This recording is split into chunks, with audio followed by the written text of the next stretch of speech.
Jaguar has a rocket hidden in plain sight. It looks like an XE saloon, but it comes with nearly 600 horsepower and a 200-mile-an-hour top speed.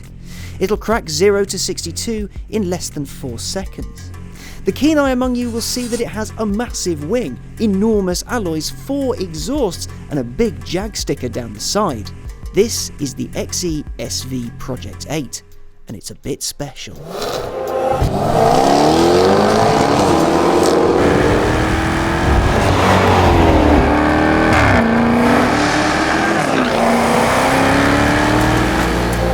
It's an XE, which means it can come with rear seats for people and a boot for their stuff. It just happens that this XE has a massive 5-litre V8 with more power than a BMW M3 and an Audi RS4. In fact, it's got the same amount of power as the recently announced new Audi RS6.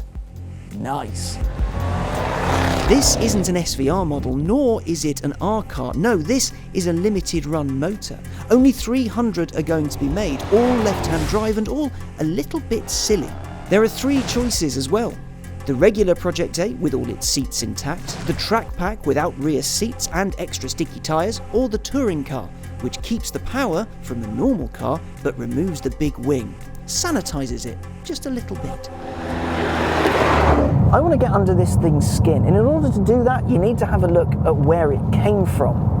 See, when it was set up a few years back, SVO's job was to make Jaguar Land Rovers really special cars.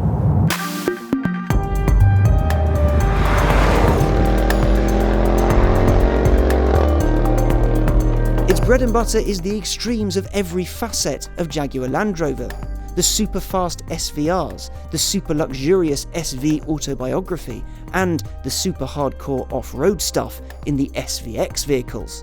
The fastest, most luxurious, and most crazy ends of what the company does. Making cars go fast, that is the easy bit. But making them quiet and stable at triple-figure speeds, making them comfortable but still entertaining, and at the same time making them able to climb that mountain that's hidden behind those trees over there, all in one package, that's the difficult bit. They have to be everything. It also does things like armoured cars and special commissions. And that isn't all. The project cars are SVO's speciality. The first, Project 7, because there are no 1 to 6, was an F-Type tuned to 575 horsepower and given no fixed roof or even an option of one. And of course, it was rear-wheel drive. It was leery and it was special. It wasn't for the everyday types, it was for people who wanted the most extreme version of the F-Type. Think of the project cars then as the pinnacle of JLR's abilities. Of the run of Project 8s, 15 are going to be like this, the Touring Pack car. Now that loses the big wing, instead getting a subtle little one, making it actually look quite like a normal car. I mean, no step aero aside. Someone in the street would see it and think, well, it's a Jag with big arches. But actually, it'll do 186 miles an hour. And because it's still a Project 8, it still gets the rear-biased all-wheel drive, massive carbon brakes, lightweight alloys, and sticky Michelin Cup 2 tyres. When SVO built this, it wasn't mucking around. It seems as though the humble XE has been given a massive kick up the arse, and that's all well and good, but what's it up against? Well, retailing at £150,000, quite a lot that isn't a small four-door saloon, a new Aston Vantage, a well-spec'd 911, or even a Panamera, come to think of it. That's a lot of car and a lot of badge. And herein lies the problem. If you've got £150,000, do you spend it on a car that looks like something your mate can get on his company car scheme with a 2-litre diesel motor?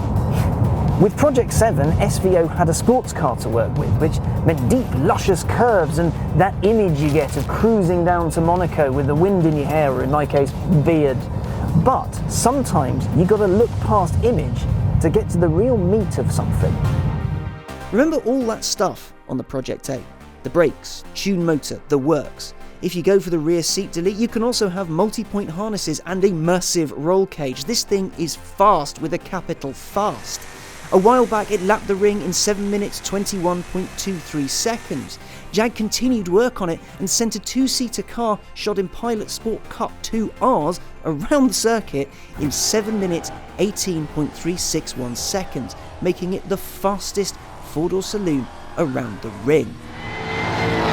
It's rare for engineers to be let off the chain like this. Like, take something that you and I could feasibly buy in our lifetime, like an XE or at a push, an F-Type, and really, really go to town on it. Make it as extreme as it can be. Make the fastest, angriest thing you possibly can. And to then make it work on road and track and make a racer out of it, and to simply create. Who else does that? You're probably thinking Porsche, but it's not them. A 911 does everything well. A GT3 RS does the extreme bit well, but that's based on a car designed to, from the off, go fast. The XE? Well, it's a fleet car. The Touring Pack is a kind of new Project 8, so seeing as we have it, it would be wrong not to see what it's like. All it loses compared to the full-fat Project 8 is the wing, which means downforce-wise it's not up there, but you still get that 5-litre V8. In fact, in order to make the Project 8, the front end was completely redesigned to fit the massive motor in it, and I'm really rather glad they did, because it is a sensational motor. The noise it produces, for one, is immense. It's smooth, it's not as raspy and loud and as kind of angry as an F-Type, but you get a proper V8 burble to it, and when you lean on it, some supercharger. Supercharger is good noise. It's phenomenal!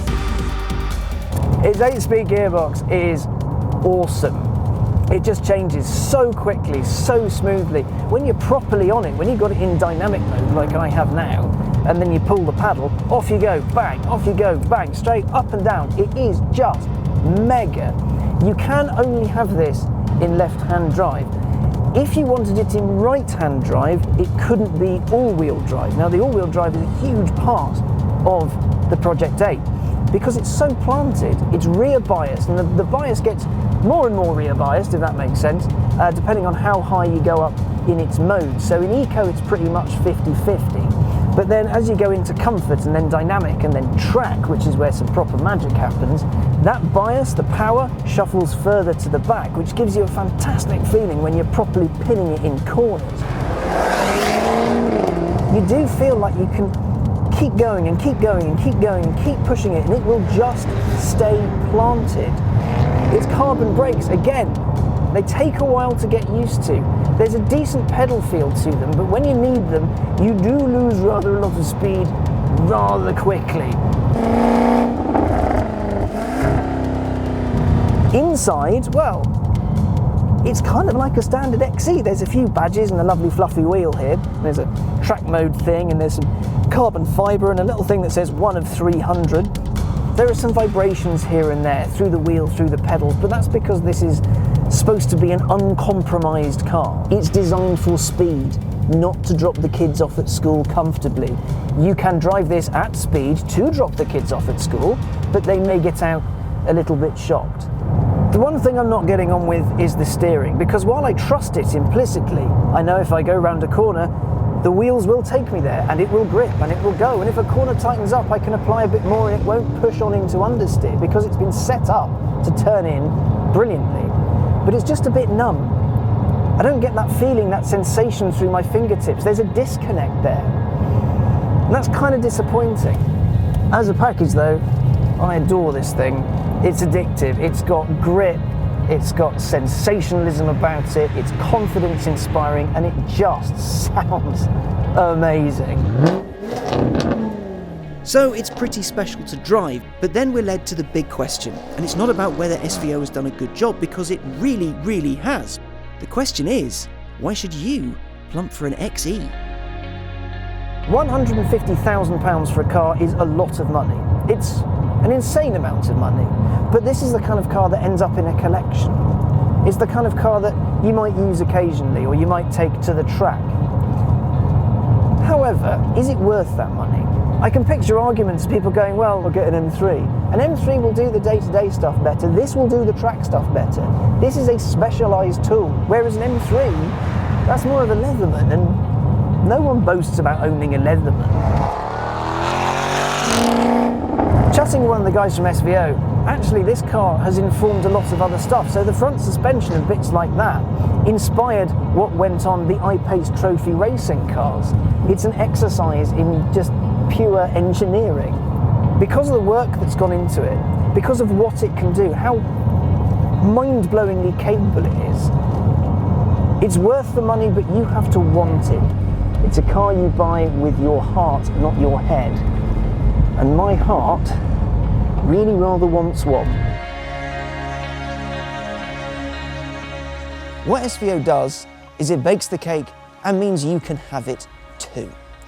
It'll do you a car that can cover 0 to 62 in less than 5 seconds, that will do silly top speeds, that'll post a decent lap time, that'll be comfortable on a cross-country stretch and still be able to climb a mountain. What SVO does, depending on the job of course, is everything. And with the Project 8, it's made something truly special.